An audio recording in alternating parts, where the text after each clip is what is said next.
Hello and welcome. সবাইকে স্বাগতম।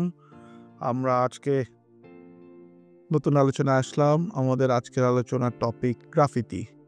Graffiti বলতেই আমরা হয়তো অনেকে আধুনিক একটা ব্যাপার বুঝি, ব্যাংকসিকে বুঝি, বিদ্রোহ বুঝি, কেউ হচ্ছে ভ্যান্ডালিজমও বুঝতে পারি। কিন্তু মজার ব্যাপার হচ্ছে গ্রাফিতি কিন্তু আমাদের একটা একদম আদিম মানুষের সাথে জড়িত। আমরা যদি চিন্তা করে দেখি, আমরা যাদেরকে গুহা মানব বলতাম, যাদেরকে বলতাম যে হচ্ছে তারা গুহায় আঁকাআঁকি করতো, লেখালেখি করতো, যারা হচ্ছে সমাজে অপ্রেস, যাদের কোনো ভাষা নেই, যাদের ভাষা প্রকাশের কোনো জায়গা নেই, এমনকি এই যুগে এসেও আমরা দেখতে পাই যখন আমাদের হাতে হয়তো ফেসবুক আছে, আমাদের হাতে হয়তো অনলাইন আছে, কিন্তু তারপরেও সেখানে একটা রেস্ট্রিকশন কন্ট্রোল। ঢাকা শহরের দেয়ালে দেয়ালে দেখতে পাইতাম সুবোধ তুই পালিয়ে যা, সেই যে ফ্রাস্ট্রেশন। কিংবা আমরা দীর্ঘদিন ধরে দেখতে পাই আইজুদ্দিন, কষ্টে আছে আইজুদ্দিন।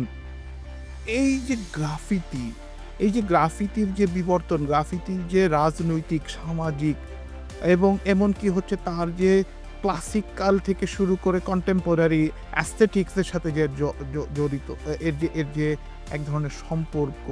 তো আশা করছি আমরা একটি প্রাণবন্ত সেশন হবে, আপনারা আমাদের সাথে থাকবেন।